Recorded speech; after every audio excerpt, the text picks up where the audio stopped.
everyone. So, as you could hear in these past videos, I was having some issues with my mic. On this video, you're going to hear me finally realize it. In terms of that, I do apologize for those issues. I hope it hasn't damaged your enjoyment of the content, and I hope to see you all on the next videos. Do we want to go over that one? Let me see, because I think I did make some changes.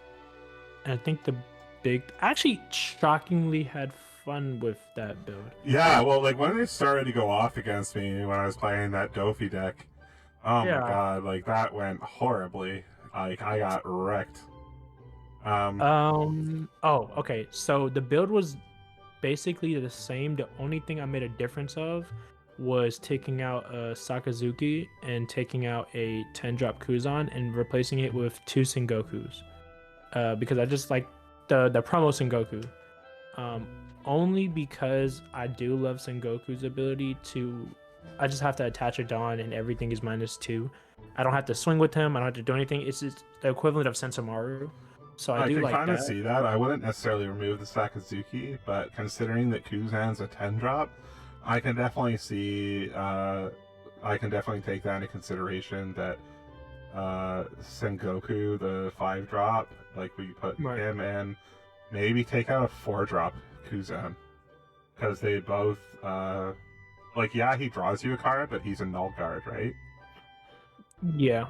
But he does give minus, he does give -4, though. I don't know.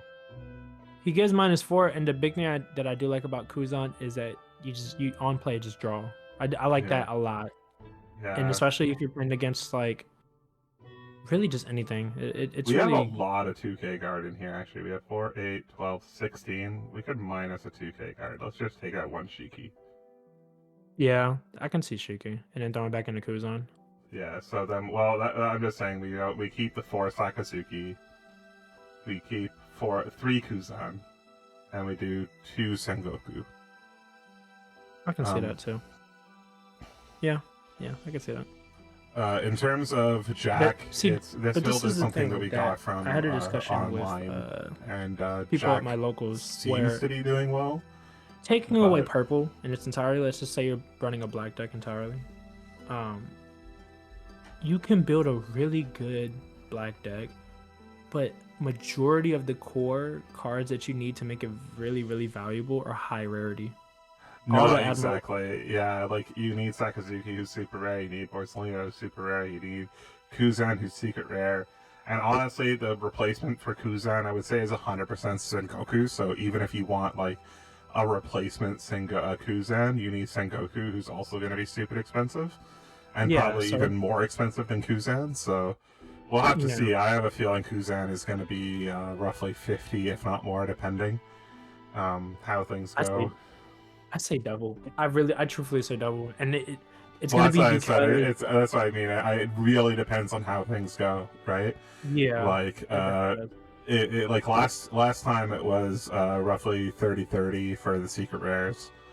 So depending on how things go this time, with Kuzan being basically required to build black, and we're going into regional season. Followed by national season, followed by world season. It will be a while until we see the prices settle to something more reasonable. So I think Kuzan's going to be either, like you said, 50. I would say highest would be 75. That's fair. A good middle, roughly. Yeah. And it'll fluctuate between that, like it'll fluctuate between the 50 to 100 range, and it's all going to come down to like the days of like, all right, is it like a week or two before like regional? Yeah, every card jacked up price. As soon as it's like the day of or the day after, everything will go right back down, and that's exactly. Like one day after, there will be like a short lull after each of them. 100%. And yeah, like you're saying, like people are saying in chat, like Kuzan, like it feels bad to cut even one of him, but like he is a 10-drop. You're right that it goes really, really well with Z, but like the one we're replacing him with is a Sengoku, who also will go really well with Z. It all depends on what you're against. So Kuzan gives -5 to everything, which means that combining with C, you can knock out 8s or less, which is going to be powerful into decks like Kianaman and into Kaidos and those types of decks. Sengoku is all you're going to need to take out every single Whitebeard player and every single Zoro player in terms of taking out their fields. Obviously, Zoro, you're probably not going to need much help in taking out his field, but you're also going to need to survive him to begin with, so you're already in trouble. That's where I think this deck struggles right now, is surviving the early Zoro turns.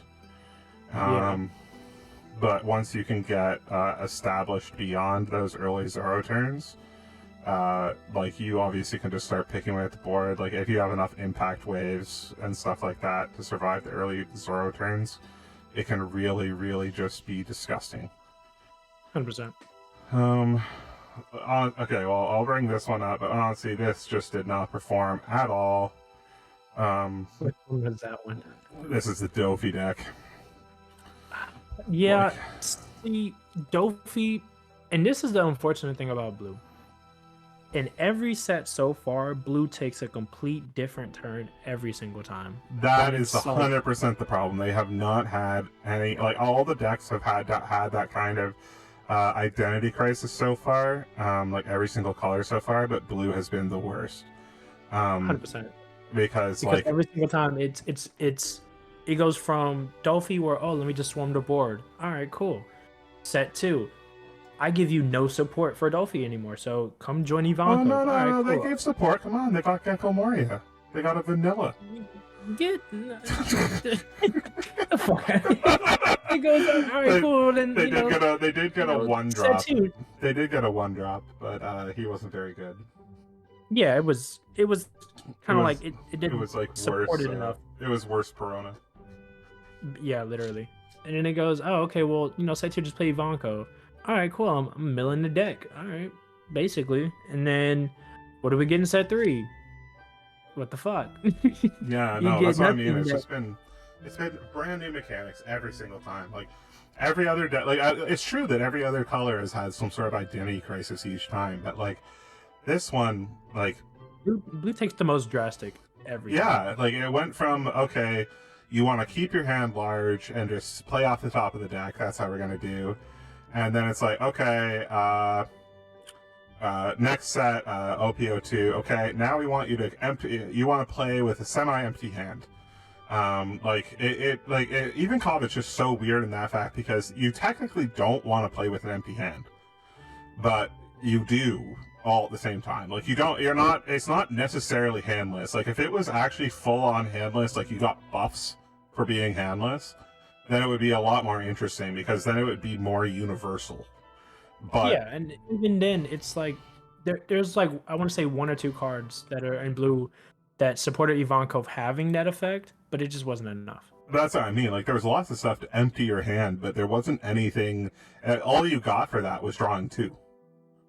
Right. There wasn't anything else that was like it was Ivankov and the other blocker that was like, you got plus Inazuma, 2K. where it's like, yeah, it's like, oh, okay, cool, but Like, what the fuck is that gonna really do? yeah, exactly. Like, if there was other stuff that was that got like, oh, like if this character attacks and you've got no cards in hand, or 1 or less cards in hand, draw a card, or something like that. Or like Ivankov had an effect that was like, if during your turn you have no cards in hand, plus 2K, or something like that. Like, you know what I mean? Like, just something to make it more difficult for your opponent to attack you if you went down that low, because they seem to have all these cards that were like, discard 4 cards and stuff like that. But and I was saying that Ivankov is obviously still a very good deck. I'm sitting here like ribbing on the idea, but the thing is it just wasn't a very universal mechanic. And then we're going into set 3 and we're having a completely different mechanic for Blue again, which doesn't support either Dofi or Ivankov. So now we're again into a brand new Blue deck that basically is going to be using mostly new cards from Blue. Like, I think the decks I'm seeing, actually, I shouldn't say mostly new cards from Blue. I'm pretty sure they end up using like 2 or 3 cards from that set, and then it's like all events. I'm pretty sure they're just all about counters for Nami, and it's just all like, you know, like the counters that we were talking about before, like the low cost to the ground counters, like the 0 drops and the 1 drops. Right. It's all those. And it's just And about... it's like the only viable, like, it's like one of those things where it's like this. You can, in every other color, there's at least maybe 5 to 10 cards that you can use from one set to the next. Blue, you could maybe, like, it's Love. That's really about the only thing, and maybe the Law Blocker outside it, or in the Mihawks and the 2K counters. Like, really just the 2K counters. Yeah. And The 2K counters are universal, and the 1 drop blocker and Love. yeah. and maybe 9 drop Mihawk. But even then, he's not a Nami, so he's not truly universal. Yeah. So it's just like, you know, at that point, it's kind of like, well, damn. I feel like blue is the. I feel like if you are a constant blue player, you got the money like that, because you are literally buying a brand new, like, you are just getting back into One Piece every single time with every new set. Yeah, you have to understand that if you want to be a blue player, if you like the way that blue plays, understand that you are going to lose how blue plays every single set. Like, it's going to be a new experience every single time. And that's the unfortunate thing. What are other decks we played today? We played Dual Luffy. That deck was just fun. Like, I don't think it's necessarily going to be an amazing contender or anything like that. I definitely had too many Diablo Jambes in the deck. But like the film package in Dual Luffy is just really fun and really decent, because like I didn't get to show it off, but like attacking twice with Nami and searching twice, like that's one of the things that you can do. Like, I don't have the Nico Robins, and that's probably what I would replace the Diablo Jambes for. Like, I would have Nico Robins in here, be able to attack twice with her early and those types of things. So another one you could do is saw someone do this the other day, and I replicated it, and it was really nice, is doing the Bartholomew effect with Nami, because swing with Nami, boom, Bartholomew, unrested again, boom, Luffy's ability, boom, you just search 3. really well, easy, the but Bartholomew only does it at end of your turn, though. oh yeah, that's right. Yeah. So then what the hell did he use? He used something. I can't remember what it is. I'm thinking now. I think there's something that you can use to set your characters as active. Probably is. But the biggest thing I think with Luffy is it's a more expensive kid. It's like a more restricted and expensive kid. Yeah. But definitely in set 2, it's like you could take that deck to a locals, and you can win with it at a locals for sure. I feel like as far as a main contender event, like you are pushing up a waterfall right there. Well, the big thing to remember is it is also a Straw Hat. So, like, in my opinion, if you go this type of route, you have to hug the Straw Hat tree pretty hard. Like, I probably wouldn't run these Luffys. Like, I'd probably go into these Frankies here, like, because they can be restood by, they're a 5-drop that can be restood by the effect of Luffy here, so then they're at least 7 base. I'd probably, like, take out the Jambes at this point. I'd probably go all in on the Radical Beams. Like, I'd probably do at least this. And then I've got how many 2K counters? 1, 2, 3, 4, 5, 6, 7, 8, 9, 10. Yeah, I'd probably put in another Beppo then. And that's probably where I'd stay for now. Like, just go, like, really hard. So, like, this is probably what I'd do for, like, if I was going to go back in with it again. This is probably where I'd go for now. other decks that we played today. Oh yeah, like we can't. We talked about Kaido in terms of that one. We talked about. Oh, we didn't play Law. We can do that next week. Oh yeah, Oh, Magellin. Have fun with that. Have fun with that build. Did you love Magellin? I fucking hate Magellan. I want him to be so good, but like you said earlier, the biggest thing with him is just the simple fact that the first 2 lines in his card is only during your turn. If it was during your opponent's turn, complete game changer entirely. Yeah, like it was already once per turn. Like that's the thing I don't understand. Either one of those lines could have been gone. Either 100%. One. Like, there's no reason not to have both lines on this card. He's already competing with like mainstay purple leaders like Kaido's, like the 2 Kaidos, and he's competing with even Z and like the Blurple Croc. And then like we toss this guy in here, and he's when a Dawn is returned from the field of the deck during your turn, once per turn, you can gain 1,000 power. It's just like, why? What is the point of that? Like, it just feels so pointless. Like, it's like Shiki then would just be so good if you could trigger minus a Dawn, get him to the field. It's like, okay, well, like, I get a body on board.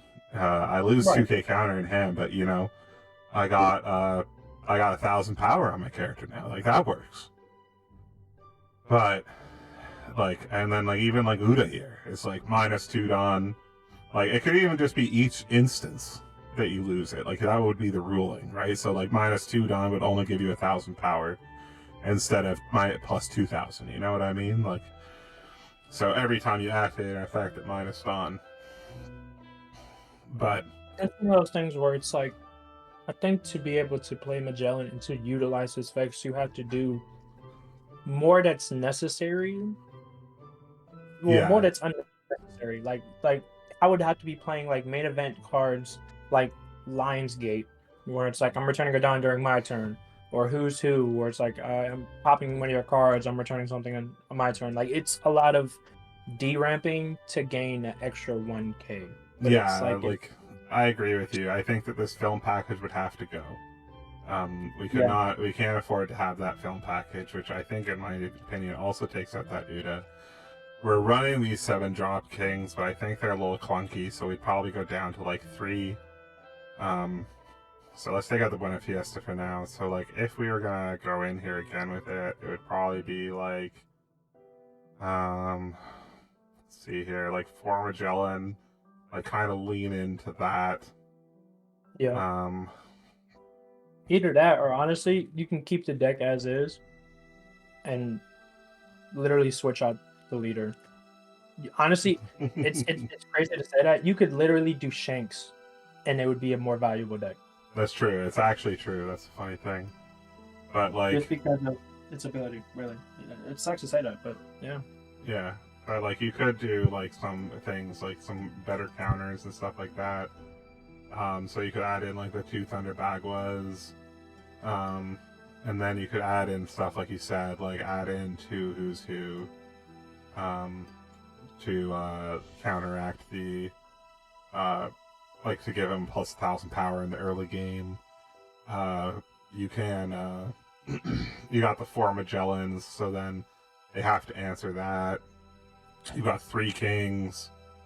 Currently we have 8k guards, so we want more 2ks.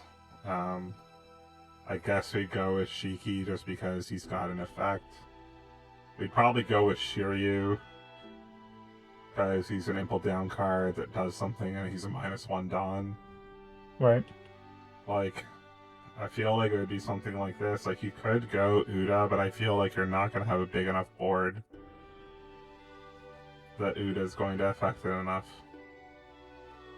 It's one of those, like, it's going to take a lot.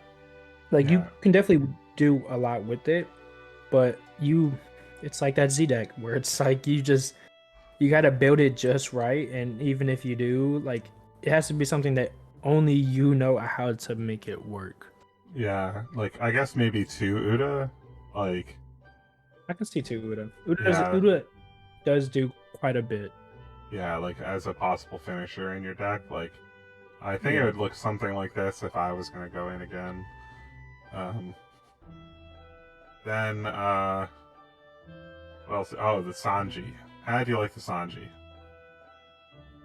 I actually enjoyed Sanji. Sanji quite shocked me as far as how often that Dawn manipulation was going to be activated. It's definitely something that will spam board. It reminds me a lot of Odin as far as in the early game state, where if I have 2, 3 drops, then turn 2, I'm dropping 2 of them.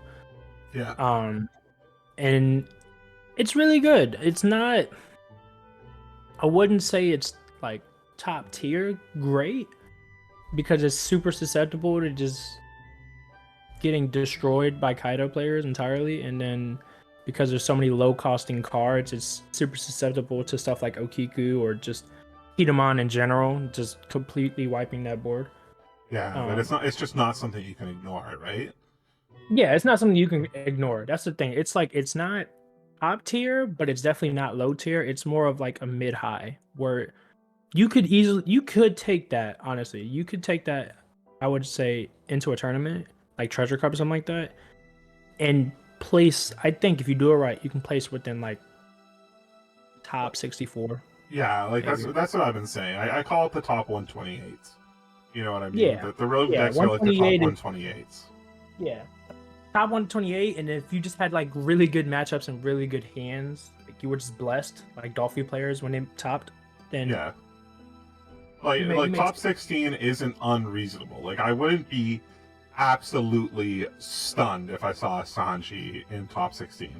I would be yeah. stunned if they won, Oh, but 100%. like At that point, I'm looking at everything. I'm rewatching every film to see if yeah. something different and sketchy went on because I would be astonished. Like when the Yeah. blue purple title player got it's like that where it's like I'm not entirely shocked, but at the same time, like, what Well, did you how go yeah, against? what did he do? Like, and then you watch it, and then you watch the gameplay, and you're like, oh, that's how you play. Okay, I see. Like that you're playing in this certain way, and that's what's getting you through this. Yeah, Like, and his build was so different too. that's what I It mean. wasn't.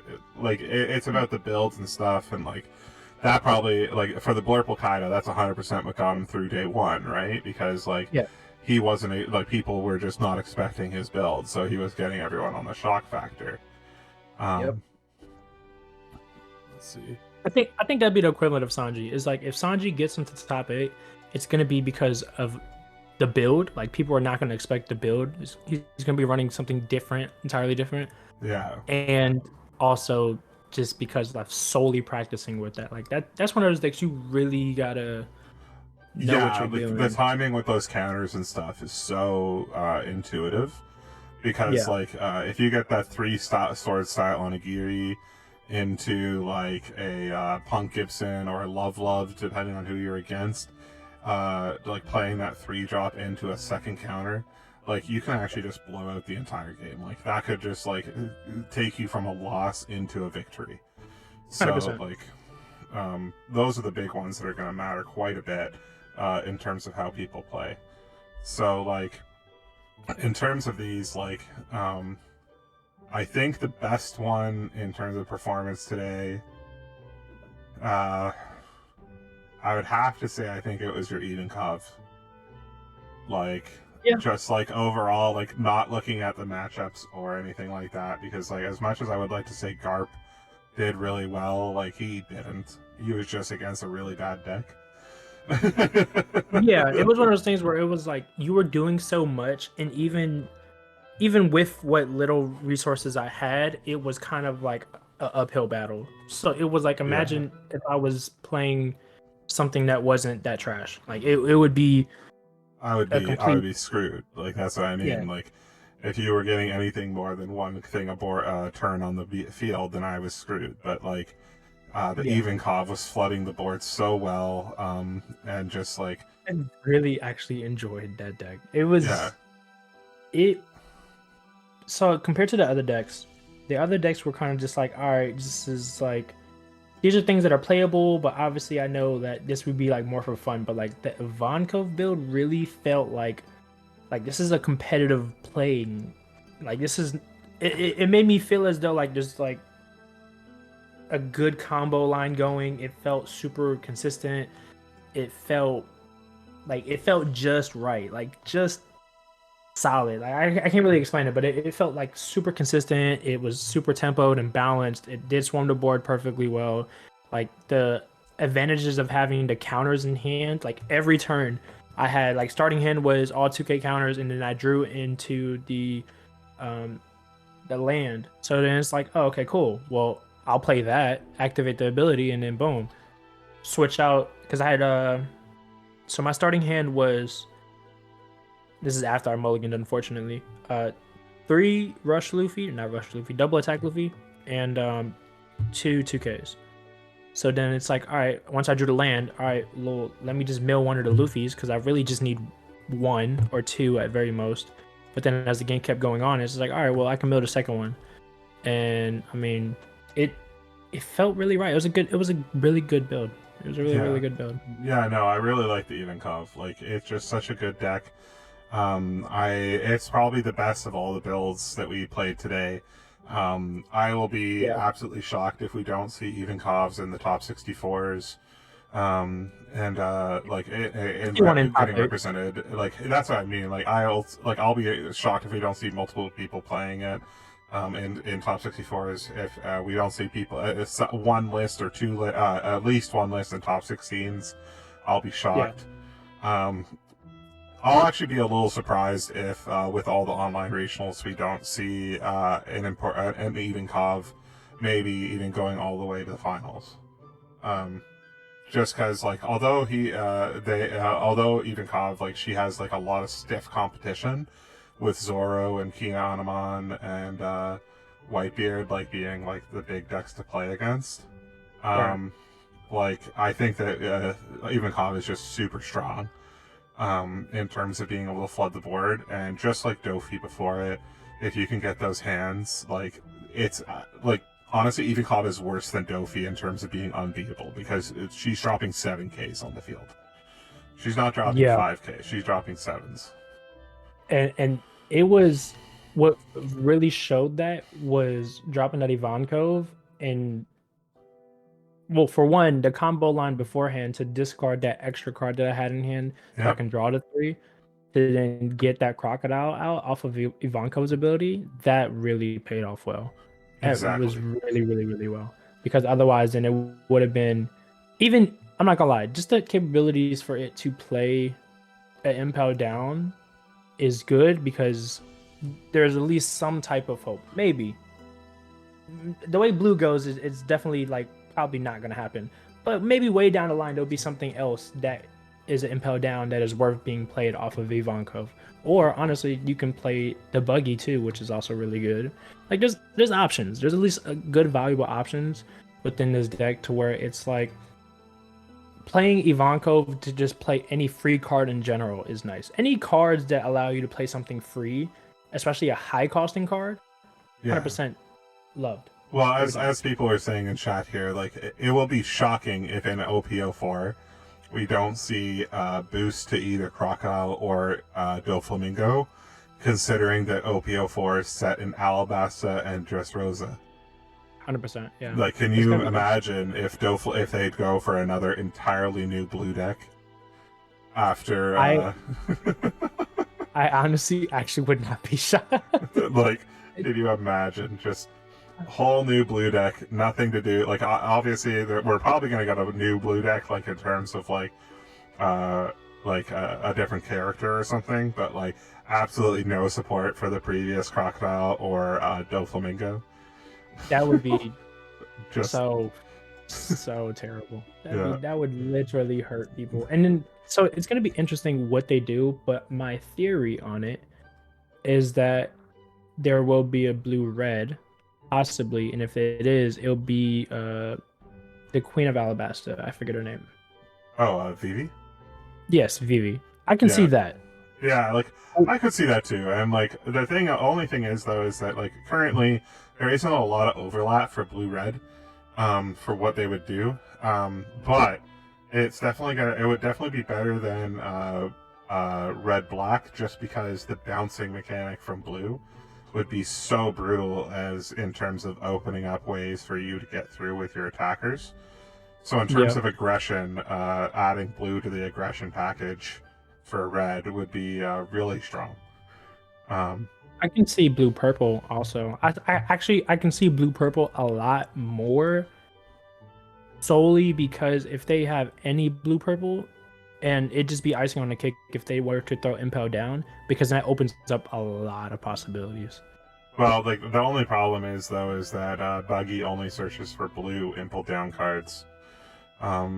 Yes, but then you have the stage and you have Hannibal if they have a blue purple that searches for just. It's just that both of them. Well, Hannibal is purple impel down, and Buggy is blue impel down. Like they definitely thought. They unfortunately thought ahead on that one, which I hate because I really wanted. I really wanted to be able to run an impel down deck where you could run 8 1-drop searchers. Because that would have been amazing. The stage doesn't specify, does it? No, it's just look for impel downs. Okay, well then that, unfortunately, yeah, that would probably be a better option. Yeah, well, that's the thing. You can still make it work. It's just that you'll probably have to lean one way or the other, and then you'll run the searcher for that color. Right. You know. A blue-red Sabo. I could see that. Blue-red Sabo would be cool. Yeah, that would be cool. Yeah, I can see that for sure. A blue-red Sabo would definitely be. Ooh, that would be. Yeah, but then it would come down to what types. I think honestly. Yeah, and it would come down to like how you like we're talking about making it aggressive or like control-y. Like he would definitely be aggressive. So then like would he be bouncing or would he be using like kind of like the Whitebeard pirate cards? Like he would have to like, you know what I mean? Like how would that work? Yeah. Because I feel like they would almost want to have him able to use Whitebeard pirate cards just so that he can use the ace stuff. I don't think they'd do it. I don't think so either, but that's what I mean. It's like I feel like they would want to just so you can use like cross flame and stuff like that, but I think they would do Revolutionary Army for sure. And that's like the question would be what would be his second type, because they do Revolutionary. Oh yeah, so it would definitely be Revolutionary Army. Oh, actually, you know that deck is supposed to come out that has the premium deck.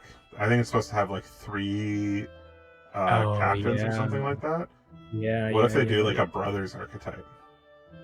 I am waiting for any dual character type. Yeah. As a leader. That's what I'm wondering. Like, what if it's a brothers archetype? Like, I can see that. The three brothers: Sabo, Luffy, and Ace. I could definitely see that 100%. And if they do, like, it's gonna have an extreme ass effect, and then a completely like sketchy ass like drawback. Yeah. Well, like that's what I mean. Like, it wouldn't even have to be crazy, like, because like all that does is it opens up the idea of how they can mix colors, right? Oh yeah. Because why is Imperio Ivankov blue red? That makes no sense. Well, you see, it's because it's Imperio and Luffy. Mm-hmm. Yeah, it's oof. Like I said, as far as it's going to be interesting, and it's definitely going to tell a lot more as far as, because everything is set for leader wise is dual colored. Like they confirmed that everything is dual colored for leaders coming out in set 4. But then it's going to come down to, it's really, as far as the future of it, what those dual colors are going to be. Like I said, I just want one, and I don't care what fucking character it is. I just want one yellow-green Wano. I don't care what it is at all. Yeah, I will be shocked if we don't get yellow-green Wano. I'll give you that one. Like we're getting yellow Wano cards. We got all these green Wano cards. If we don't get yellow-green Wano, like time to riot. I would be completely okay with like an adult Momonosuke or something. Like I just want that. And then that brings up another great point that I've realized within the past couple weeks. Every color thus far has every type of effect as far as like blocker, double attack, banish, roughly for the most part. Except green does not have any rush card at all whatsoever. I would be completely okay. Have I been talking this entire time with a voice effect on? Yeah. Oh my god. I thought you were just far away. Oh my god. I thought you were just away from your mic. Well, there goes that recording. Oh, good. fucking hell. I would be completely okay, honestly, with any green rush. It could be, this is my ideal way, it would be cool. I could be okay with a green Wano rush. It can be like a child Momonosuke with like 0 attack and attach to Don, give it rush. Something like that. I'd be okay with something like that. Or just any card where I attach and gives it rush. I just want one green rush, please. That's the only thing we're missing. We can control the board all game, but then we have to wait a turn. Yeah, that's fair. Yeah, I know. It can be pretty crazy. It's true. Yeah. All right.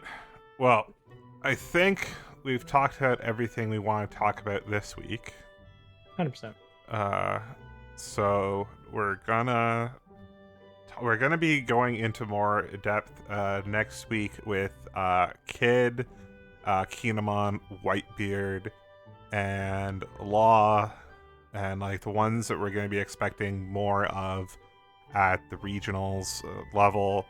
And we're going to be playtesting those. We'll probably do some playtesting against like some of the decks that we found more successful here, like Ivankov. What other ones do you think? Like Ivankov was definitely Sanji as well. Then maybe Z. Really well. Yeah, Z was actually pretty good. Yeah, Z I think was the surpriser, and I guess Smoker. Smoker would be Smoker was also very, very good. I would like to see a Smoker matchup between something that isn't purple, because it something that doesn't, something that isn't auto KO. Yeah, I get what you're saying. Yeah, because the way that it's built, it's obviously built to auto counter any KO effects like that come from black or purple. Right. The way that I have it built, at least. And then so we'll have to see. And then it's supposed to build well into red in terms of how red has all these low to the ground things. So it would definitely be how it fares against green. So maybe we do some of the proper matchups, and then we see like how Smoker fares against like Kid or Kinemon, and then have like Ivankov versus like Zoro, which would be one of his worst matchups, and see how you're able to fare with Ivankov into that. And those types of matchups, see like kind of put some of these decks that we liked today under the stress test. Yeah, definitely a stress test next week sounds like the move for sure. Yeah, and that one would probably be a little bit more fun too, to see what goes on there. Yeah, I think going into it next week, I'll probably come with Whitebeard, Zoro, Law, like a OPL2 spam board Law, because I think some people are interested in that. Yeah. And definitely a Kinemon. I love Kinemon. Yeah. I really love Kinemon. Yeah, I'll definitely have a Kinemon ready. I'll definitely have so I'll have Smoker and Whitebeard polished up and ready to go. Like I'm all ready for Smoker. Like Smoker's my favorite deck. Not Smoker, Whitebeard's my favorite deck. Like Whitebeard is the deck I've been waiting this whole time for. It's actually really fun. People sleep on it. It's really fun. Yeah. Like I think that this build is probably a little too hard on the aces, so we'll see. But currently it's definitely the build that I'm looking the deck that I'm looking the most forward to, so. Right. Okay. Right. Yeah. I'm definitely for it. All right. Well, we'll stop here and we'll see everyone next week. And Zay, I'll see you next week as well. Yeah, likewise, man. Pleasure playing. All right, see y'all.